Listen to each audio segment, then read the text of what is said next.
First thing, I just want to say thank you to everyone for coming and for the organizers for putting these things together. It's not the easiest thing in the world just to throw meetups and even conferences and stuff together. So I feel privileged to be here. I'm glad to speak to you guys. This is the first remote meetup group I've spoken at, which is pretty interesting considering the state of affairs this year.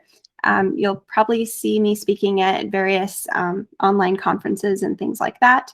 I was just speaking with Dario before this call about how conferences, having the online conferences, have both good and bad aspects. And one of the good ones is the ability to be able to, reach across the pond. I live in Denver, Colorado, so it's pretty amazing for me to be speaking at a London Microservices meetup group.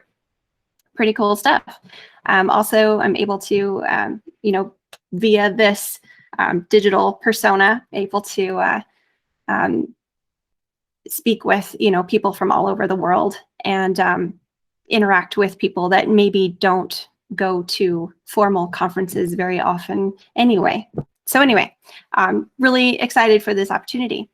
I gave a version of this talk. And this was the very first one I ever did in my career in speaking. And I gave it at CodeOne a few years ago. I've updated it a little bit. I mean, there's been some changes in the ecosystem since then. So I'm excited to share some of that with you. Let's keep going here. Also, you can find me on Twitter. I've got my Twitter handle there. Before we get any farther, we do have a raffle that JFrog has given us. Here's a bit.ly link for that, or pull out your phone, get a picture of this QR code, and you get a chance to win some Apple AirPods Pro headphones, which is pretty awesome. The winner of this will be selected in 2 business days and contacted via email. Thank you, Ari, for setting this up through JFrog. A little bit about me. I am a mom. I've got 2 children. They are almost out of the house. I've got a son that's a senior, and my daughter is in college now. She's a sophomore this year. I've been a developer for the past, goodness, over 20 years now in various companies, various tools, various frameworks. My primary coding language is Java, server side. So I do have a bias toward that, but most of my speaking comes from a developer point of view. I did move to JFrog in February, and I'm now a developer advocate there. Completely different way of doing things now. Before, as a developer, I was focused on feature and bug fixes, and now more being I now have the opportunity to share them with other people, because some of your lives a little bit easier. This all started for me several years ago. I have to put plug-in for conferences, and with the something, if you hear a chance to attend a conference, definitely do it at least once. Very, very different formal conference. You don't have talking at you. It's more of group discussions. Sessions are not planned in advance. Sessions depend on who is there. So if you have a particular expert there in a particular area, that's what you might want to talk about. There's no waiting in line for sessions or hoping that there's still room if you didn't sign up in time. Usually these conferences are very small, and you have the opportunity to meet a lot of really cool people. That's what happened to me, completely changed my career. I think it's been 8 or 9 years now since the very first UNconference I attended in JCrete in Greece. A lot to choose from. Hopefully they'll start popping up again second half of next year. Let's keep our fingers crossed on that. One of the most important things, and I'm going to skip over this very quickly, but the biggest part about UNconferences is the set of rules that you follow. Whoever shows up are the right people. Whenever it starts is the right time. Whatever happens is the only thing that could have. wherever it happens is the right place, even if you're like out swimming in the ocean, which is pretty cool. I've been in situations like that. When it's over, it's over. So I like more interaction that UNconferences let you do using this rule set. All right, so this talk about service meshes, what I want you to get out of this is basically to understand the concepts behind a service mesh, learn the key differentiators. I want you to help you get an idea of the types of things that you might be concerned with and what to look for. Ultimately, I want you to be able to develop an educated opinion about whether this is really for you, whether it's applicable for your infrastructure or your services, whatever makes sense.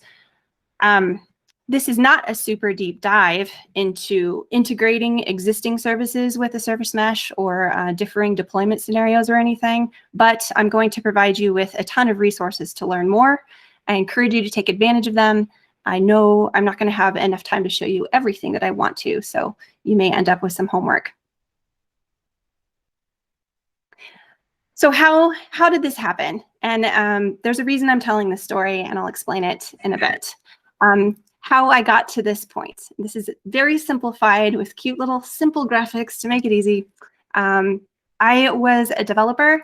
I had recently been moved onto a DevOps team. So now I was all of a sudden, instead of being in my little silo behind my desk, just worried about coding features, now I had to worry about things like being on call, which for a particular service at the time was quite a miserable experience, because now I had to be concerned with whether that service was running and reliable. And in this particular instance, it was not. So from the ops perspective, what was happening is we had this little service out there that was accepting a ton of requests. And normally on a normal day, it was fine. But as they started selling more and more of this service to customers, those requests started growing exponentially. And it got to the point where that particular service began to misbehave, and we were missing some of the SLAs that we promised these customers. So right away, we just looked at the number of requests. Okay, so more requests, all of a sudden these services start falling over. In an ops position, I mean, what do? The first thing you do is, you don't want to call the developer. That's expensive. And especially me, because I'm pretty cranky at night. So the first thing that they tried was to bounce it. So they just, bounce it every time that it would fall over. Well, this just repeatedly kept happening. So the next solution would be to scale it, right? I mean, that's the only other thing left in their toolbox to do. Unfortunately, replicating that service and scaling it still didn't solve the problem. So it was time to call in a developer. And at the time, I was the lead on this team. So it was my responsibility to take problems like this and to triage them to figure out, what could be done, if anything. Performance and reliability problems like this, super difficult if there isn't good visibility within the system. And in this particular case, there wasn't. Also, a bug might be an architectural problem, not necessarily code. That's exactly the case here. So since replicating didn't solve the problem, the next step was to start looking at logs. Unfortunately, that was all that I had to work with. I had raw logs, well, not completely raw, at least they were being put into their location, do some analysis, be able to figure out maybe what production logs were not bug. And so what was missing information. I can confirm having more requests was definitely a problem. It really was to go further and solve the problem in production. The next step that you would take is to make this problem smaller. There was no way to simulate production load, but since scaling up didn't seem to help, the load itself wasn't the problem. So I went ahead and made a smaller environment to look at. One option that is really nice to have is maybe like recording production environment traffic in order to simulate that and test. We didn't have that tool either. So I had to figure out what kind of traffic would reproduce this problem. And digging in, it wasn't only the number of requests, but start looking at the characteristics of the load. What type of the requests were coming in? So it turned out I was able to figure out that there was a particular type of request that was using up resources, such to the point that other API requests would get dropped. So how would you solve this? I am at a Microservices meetup group, so I'm pretty sure you're all shouting this answer out immediately. But what we had was a tiny monolith of a service. We needed to break up the service into pieces, and for each type of request, scale those requests differently. That's exactly what we did. We did go ahead and we were able to break it up. It was a great move forward, but we had a problem. Our load balancer that was sitting in front of this service, or now services, was a hardware load balancer. It wasn't smart enough to be able to route specific requests to specific services. And for reasons that I won't get into here, we are also unable to change the endpoint that these requests were coming in. So they had to use the same endpoint, but we needed to be able to look at the characteristics of the message and then route it appropriately based on that. Our load balancer was handled by a completely different infrastructure team. So this was my first time with this kind of a problem, but I knew this had to happen. I knew there had to be a solution out there. So the very first thing is, I went online and started looking around to see what I could find. Well, we needed another layer. We needed that way to route traffic at a higher level than what our load balancer appliance would do. We needed something operating on layer 7. We also wanted to have control over managing it. We didn't want to have to hand this off to another infrastructure team. And many of you already know this answer, this was an API gateway. And as I was doing research, I stumbled upon a lot of solutions. There were quite a few. This was several years ago, but there were still a ton of available off-the-shelf options that I could use. I was just looking for the simplest thing that worked, the path of least resistance. I grabbed one of these. It was easy to install. It had the nice side effect of exposing me to a lot of different ways of filtering traffic, different options for traffic management and routing that were new to me as a developer because I was just never concerned with that side of things before. It also gave us the ability to handle like rolling upgrades and stuff. We now were able to replace just part of the services and experiment with them in that way. We were able to add rate limiting to a few of these. Being able to add canary nodes was pretty awesome. We weren't able to do that in the past. And then the blue-green deployment, being able to upgrade our services in groups, it was pretty awesome. I didn't have to coordinate any of this with our infrastructure team.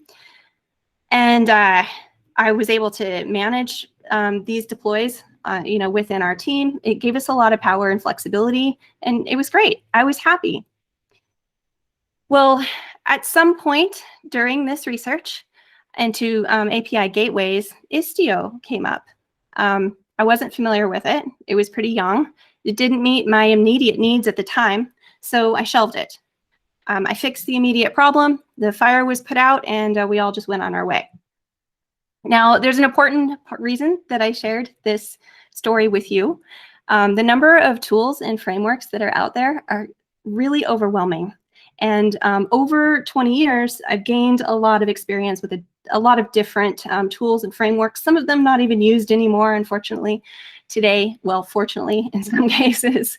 And I often get asked, and I was someone that asked as a younger developer, how do you keep up? How do you keep up with all this? And how do you know what you need to learn and what tools are out there that you can benefit from? And the most important thing that was shared to me in the beginning of my career was always, always step back and look at the problem that you're trying to solve. This is how you accrue knowledge over time. You always need that backstory of something that you're trying to solve before you just jump into any tool and any framework just for the sake of it. That can lead you down some rabbit holes. You may learn something and be excited about it, but have no use for it. So you quickly forget it and then become obsolete in that knowledge right away because things a lot of inefficiency. So as tempting as it is to jump out there, pick anything for fun, I'll have your problem that sense. So a little while later, we had a meetup group in Denver. And at that point, Ray Singh, who is a Google developer advocate, he came out and he did a session on Istio. Well, I saw this come across my feed and I'm like, oh, Istio, yeah, I recognize that name. I've heard of it. I want to go to this thing. I want to learn what it's about. So he was able to show a lot of the features. He demonstrated running Istio on a Kubernetes cluster. It had grown a lot, and I was super excited about it. So I had that serious fear of missing out. I wanted to understand what the difference was between what I had implemented, just the API gateway, versus this service mesh magic. Had I missed something? Was there something better I could have done? So that was my goal there. I went back to the internets and I found this article by Zach Jory that explained pretty succinctly what the difference was between API gateways and service meshes specifically. And the key difference that I noted was the traffic, how to handle the traffic. Gateways handle north-south traffic. Service meshes handle east-west traffic. The north-south traffic is external client-to-service communication. Your east-west traffic is service-to-service communication. So there's been a lot of development of service meshes over the last few years, and that has resulted in a lot of common functionality. We're probably going to see more of that as we move forward. And maybe these concepts will merge into a single solution. In fact, undoubtedly, there are service meshes out there right now that have all of the same functionality as an API gateway. But for now, I found that the primary difference between the two was the intent. The intent was different with the type of traffic that was being managed. So knowing they were different, I still didn't really understand what it was. I went, the API gateway that I had found, it was just a simple application that I was able to install and deploy. I configured it to point to my services, but what a service mesh actually was, it still, wasn't quite gelling with me. So I went out and looked for a bunch of definitions, and I'll share quite a few with you just because I'm never satisfied with just one definition. They all must agree. So here's a good one. A service mesh is a dedicated infrastructure layer that controls service-to-service communication over a network. Pretty simple, makes sense. Here's a longer one, kind of made me tired reading it. Service mesh is a configurable, low-latency infrastructure layer designed to handle a high volume of network-based inter-process communication among application infrastructure services using application programming interfaces. Okay, any definition that needs a breath in the middle of it is too long. This is a good one. I appreciate TLDR. A service mesh is a dedicated infrastructure layer for making service-to-service communication safe, fast, and reliable. This one is from William Morgan. He actually is with Buoyant, which is behind Linkerd, the Linkerd service mesh. He actually reached out to me and asked if he could give me a demo. And this was back before I had given this talk at CodeOne. He wanted to make sure that I was giving Linkerd enough time in my talk. So he reached out, gave me a demo. Pretty awesome to watch. Here's another one. A service mesh brings security, resiliency and visibility to service communications so developers don't have to. I like that one. Anything, you know, that can help a developer out is pretty attractive. This one gives you, kind of implies that a service mesh will just take care of everything for you. Sounds great. Lastly, this one's from Istio's website, a simple explanation. The term service mesh is used to describe the network of microservices that make up such applications and the interactions between them. All good stuff. Real world analogy. It's the best way for me to wrap my mind around things. I find that the most successful inventions and innovations have been ones that most closely resemble a naturally occurring process. And here's one. So how about the human circulatory system? I think it's a pretty good analogy. All the little boxes equal services, and all those little veins and arteries, that's controlling communication, routing, rate limiting even. This is pretty legit, totally makes sense. Another good analogy I found recently is like our mail delivery system. I don't have to worry about all the details of getting a letter from here to there. I just, you know, put an address or and a stamp on the envelope and stick it in the mailbox. Now that I had some good definitions, I started to do a bunch of reading, and this is where we get into the marketing bit. So here is a list of service meshes promises that I found that were pretty attractive to me. So I just started, you know, going down these lists, figuring out which had the most value for our team and what would make the most sense to have.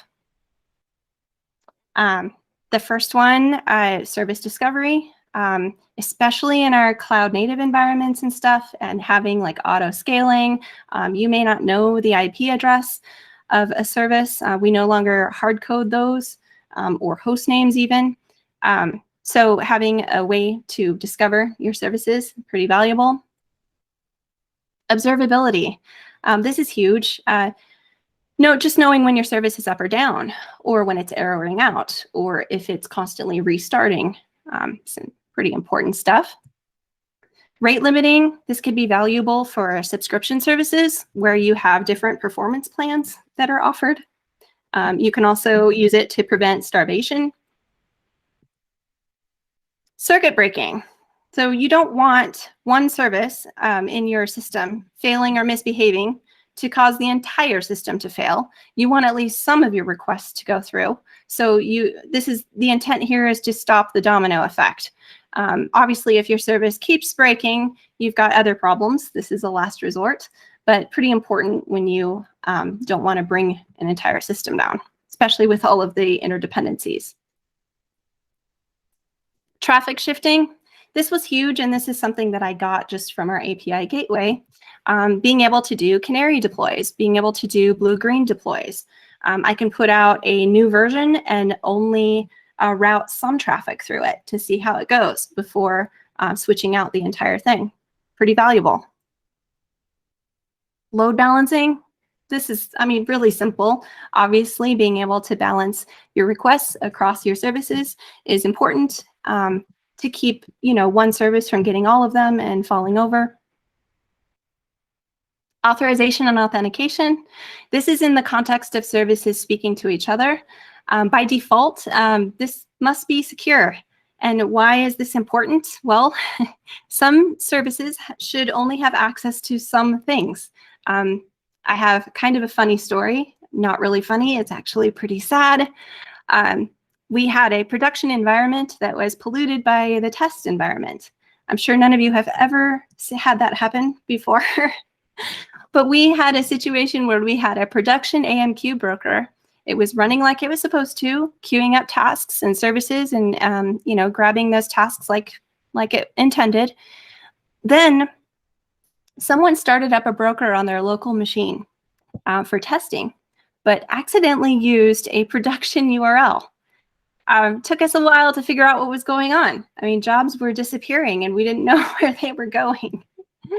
If we had a service mesh, if we had it configured so that local and test environments can't access prod, that would have been nice. You need to protect those production resources. That's an accident waiting to happen. Another sad story we had was with a database. You know, our testing database, a run of tests would delete that database and start over. And that actually connected to a production database and wiped the whole thing. These are very newbie problems, but there's always a newbie on the team. So you've got to figure out ways to protect yourself from these problems because they happen. They happen, they're to be expected. So you need to put in those protections. You don't need a service mesh to accomplish any of that. But if we had had one and had it configured appropriately, that would have prevented these. Distributed tracing. Being able to track a request from service to service, especially if you have a lot of interdependencies, that's pretty valuable. You can measure how long it takes for a particular service to process a request and send it off. It's also a pretty powerful troubleshooting mechanism. If you start at the beginning, it fails at the end. With distributed tracing, you can figure out exactly where that failure occurred. This list is a pretty good list. There's a lot more out there around like reliability, retry mechanisms, but this is good enough for us to start with. So at this point, reading all this, I'm super excited. I mean, a service mesh is going to get me all of this. This is awesome. Remember my original architecture problem? Didn't really have much to do with this. I mean, there's some pieces and parts there that I could use, right? But I kind of got in a little bit of the weeds here because we had some of these, you know, some of these problems I didn't even know we had at the time. I was bought, you know, hook, line, and sinker. I wanted all of it. I wanted to play with all of it. I now cared more about these things than I ever did in the past. I couldn't believe we didn't already have a service mesh. You know, why on earth didn't we have one? Why didn't everyone have one? Well, how many of you have gotten, you know, really excited about something and then you get your bubble burst a little bit? It happens all the time. It can happen with a senior engineer. It can happen with a peer. It can happen with your spouse. It's not fun when you're really excited about something and somebody kind of, you know, takes you down a few notches. I'm getting used to it now, maybe just because I'm getting older. I don't know that a good solution is just don't get excited about things anymore, but just recognize that and remember how it feels and try not to step on someone else's excitement too much. Anyway, this quote I came across, if you're wondering about service mesh, you don't need one, period. If you've reached the scale and microservice maturity level that requires a service mesh, you will be actively, perhaps desperately searching for a solution, and it will be abundantly obvious that a service mesh is necessary. So this was within an article just talking about the benefits of service mesh, and it gave me pause. And then there was another quote in there by Matt Klein. He, you know, I think we have a tendency to chase the shiny object in the sense that X company does Y, therefore I must do Y, even though I don't have any of X company's problems. So that goes back to, you know, going back to what problem is it that you're actually trying to solve and being efficient with your resources there. So I'm sure some of you here maybe have gone to conferences. I've done it early on in my career. I came back with these huge to-do lists. And a lot of them started out with, well, IBM is doing this, we should do this. Microsoft is doing this, we should do this. Google's doing this, we need to do this too.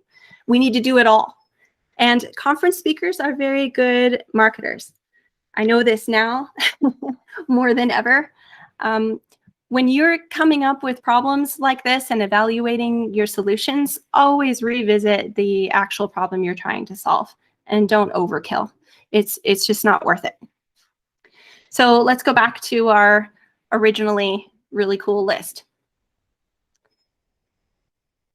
Don't we have solutions for a lot of this already?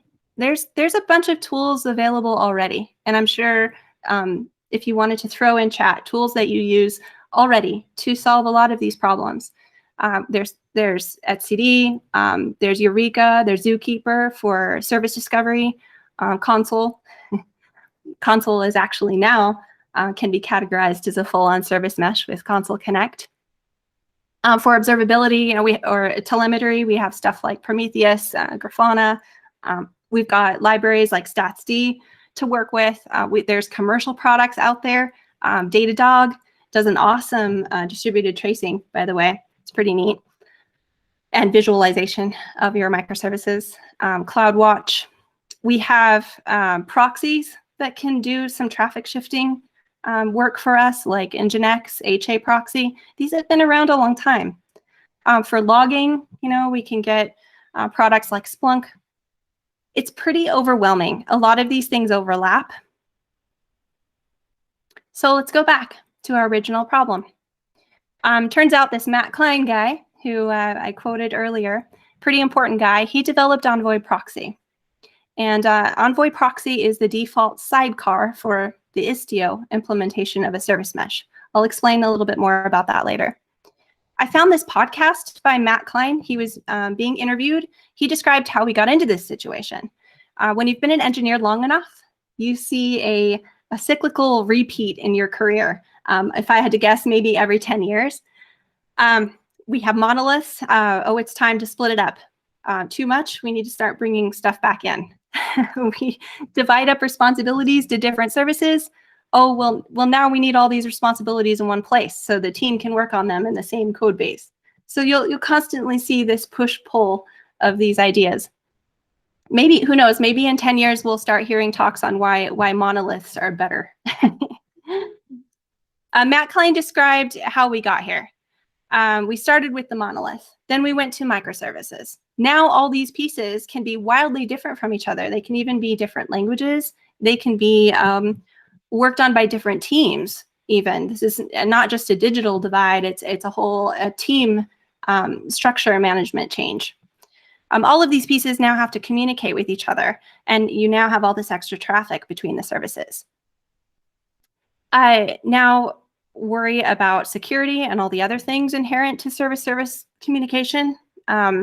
All of these changes happened over time. We now have smaller teams with autonomy over smaller pieces of code. That's an advantage of microservices.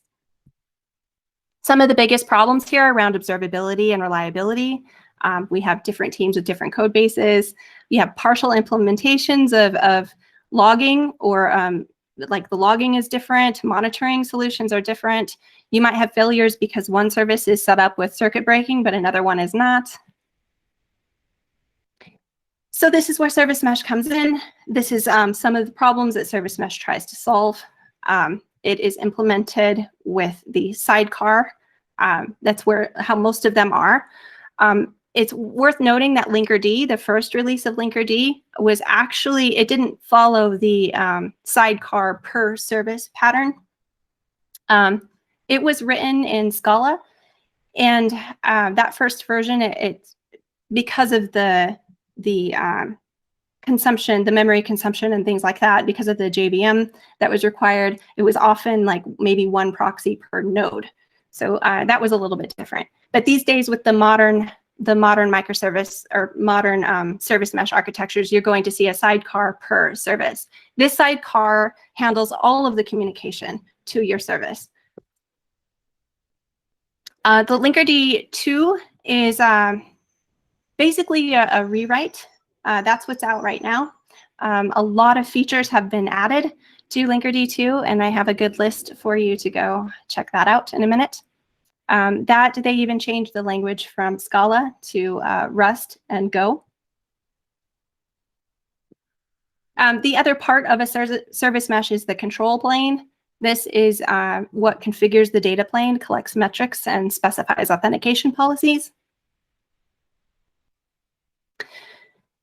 So if you want to get out there and get started with service mesh, learn how to do it, these are the updated links to each of them. I did include Envoy here because I think it's important just to understand how the proxy itself works, especially since Istio uses it. Other service meshes use the Envoy proxy.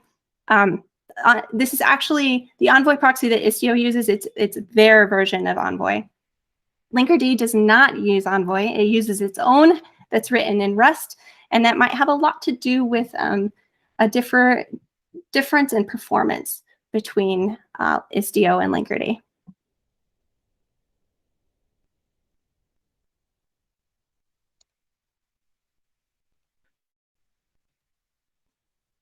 All right, so some of the prereqs. As a developer, I didn't want to have like a whole environment to go out and try all this. I just wanted to set some stuff up on my own computer. And I'm going to go quickly here because I think I'm running out of time. But this is another reason why you might want to think again about integrating a service mesh. You need to know a little bit. You need to have all these tools. Docker Compose. I put Docker Compose in there because Envoy examples, they use Docker Compose. You need some Kubernetes basics, understand the command line, how that works. You need to understand a little bit about Helm charts and templates. Definitely get used to YAML if you haven't been introduced to that yet as a developer. You're going to need to make just some minor changes to how Docker runs on your machine. I just used Docker for Mac. It was enough for me to set up and use all of the examples that Istio provides and that Linkerd provides. Pretty awesome. If you don't know anything about Kubernetes or this is new to you, you might want to do some of this. This is a link that I found provided by Microsoft, 50 days from zero to hero with Kubernetes. Right away, even just that title lets you know how much effort and time you need to spend on this. Each one, this isn't like a full day of activity. Each one of these items is just a short video or a short exercise so that you don't get too overwhelmed. Day one is my favorite. It's a children's book. I picked a hard copy of this up at KubeCon the last time I was there. Really fun, really fun. And if you go to Fippy.io, you can buy the books there. You can get digital downloads of the book as well. It's pretty cute. It describes a lot of the, puts into metaphor a lot of the Kubernetes concepts. Pretty cute. Here's some pages here. Okay, that last sentence there with kubectl. They have definitely, it is now written down. It is pronounced kubectl. That made me chuckle when I got to that page.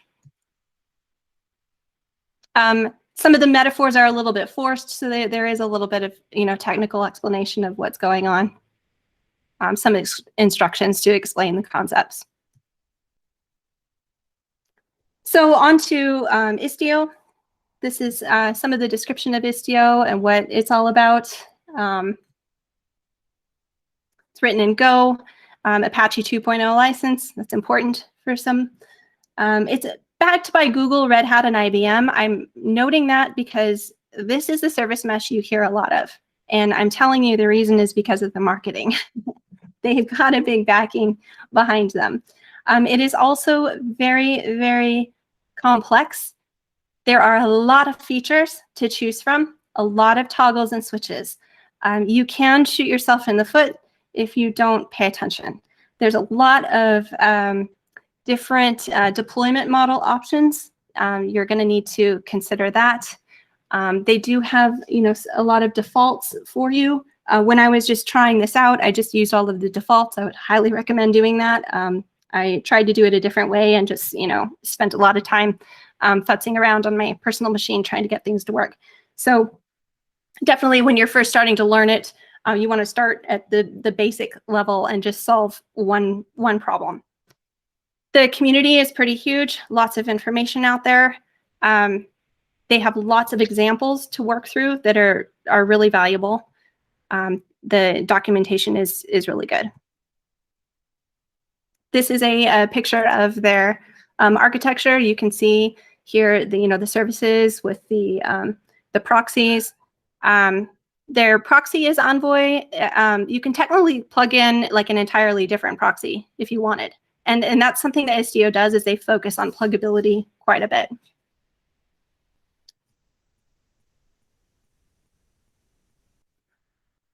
All right, Linkerd 2, a lot of the same stuff. I found they do support a lot of the same features, but they are more opinionated in some places. This is, when I went to their documentation and set that up, it's super easy. I mean, within minutes, I had it up and running and was able to go through their examples. Very, very, very cool. They're less modular, but they're, they go for simplicity over complexity. They're not quite as feature rich, especially since they did the huge rewrite from the first version of Linkerd, which was Conduit, or not Conduit. Conduit actually became the second version of Linkerd. They have done a lot of work, and most recently in their latest 2.9 release, they added MTLS, which is on by default for all TCP. It used to be just HTTP. So this is good stuff. They are doing a lot of work and catching up really fast. This is a picture of their architecture, how they work with the control plane and the data plane.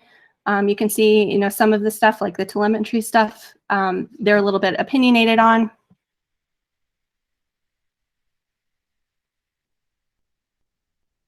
This is a website. I'm going to leave this for you for homework. Kinvolk is a Berlin-based company that was asked by Linkerd to perform benchmark testing on both Istio and Linkerd. Note that with any service mesh solution, latency is going to be introduced. This is, there's an interesting discussion here. Definitely go and look this over. They talk about their methodology and how they do things. And there's even a response from Istio explaining why they might be seeing some of these results, depending on how Istio is configured. So definitely worth going and checking that out. It's not enough to say from this graph, for example, oh, Linkerd is definitely better than Istio as far as performance. Be careful with making a statement like that without understanding the methodology here. Here's a quick comparison. There's a lot the same between the two. Main differences, basically just around complexity and how opinionated they are, how difficult it is to set up. There's a really good comparison chart on vZone. I put a link to it here. The only thing that wasn't quite up to date was the fact that the latest version of Linkerd 2.9 supports MTLS over all TCP connections. All right, we're almost done. I want to bring up the service mesh interface. So there are a ton of service meshes out there. It's gotten to the point where we now need a new abstraction layer, and this is it. This is a team that has gotten together, representatives from multiple companies, and they've created this spec. I put a link to the spec here. Basically, it is a standard interface for service meshes on Kubernetes. It's a basic feature set for the most common service mesh use cases, including traffic policy, traffic telemetry, and traffic management. It has the flexibility to support new ones over time, and kind of allows folks in the ecosystem to innovate with new service mesh technologies. So conclusion, when you're deciding what to do, make sure you're choosing a solution that addresses real problems for your system. Also consider your code base. Are all of your service homogeneous? Maybe you don't need to draw out cross-cutting concerns that a service mesh would, because you're already sharing solid libraries there. The idea is that no code changes should be required, but in some cases you do need to make code changes. Headers may be needed in order to enable distributed tracing, for example. There may be a performance cost that you don't want to accrue, depending on what industry you're in. In my particular case, we chose not to implement a service mesh. We just weren't at the scale or the number of services where it made sense, where the effort made sense for us. In one case, it was good enough to just put in an Nginx proxy and deal with some of our services that way. So always consider other things as well. All right, thank you very much. don't forget to sign up for your AirPods. And let me know if you have any questions. You can reach out to me anytime. I'm really sorry for going over. I know this was a long talk that I tried to trim down a little bit and wasn't very successful. Anyway, I'm going to pass it back to you. And yeah, thank you, Melissa. Thank you very much for your talk. Sure. Are there any questions? What's your Twitter? What's my Twitter? I don't know if that's directed to you or someone else. Melissa J. McKay. Let me see if I can type it in here.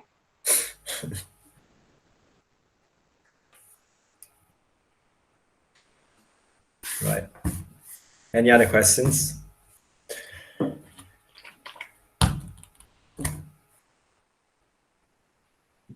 Do I have a real world example where you've used a service mesh successfully? Yes. We had a team that used Istio for some other services. They weren't services that I personally worked on. What ended up happening, though, is we ended up designating an entire team to maintain that cluster.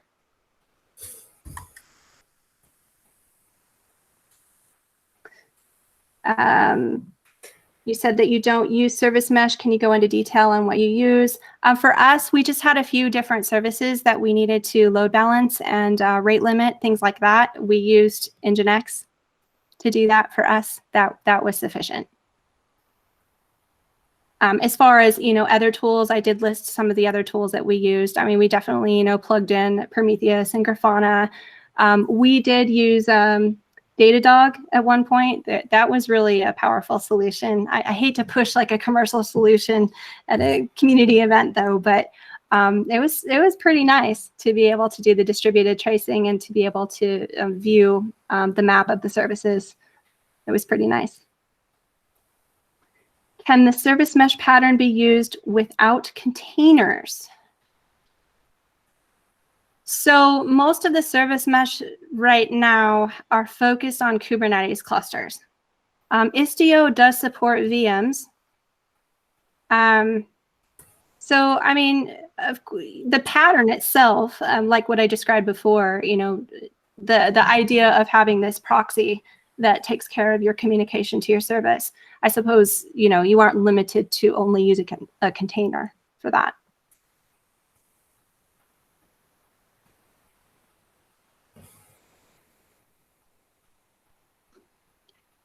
Are you still using Java in 2021? Do you plan to move?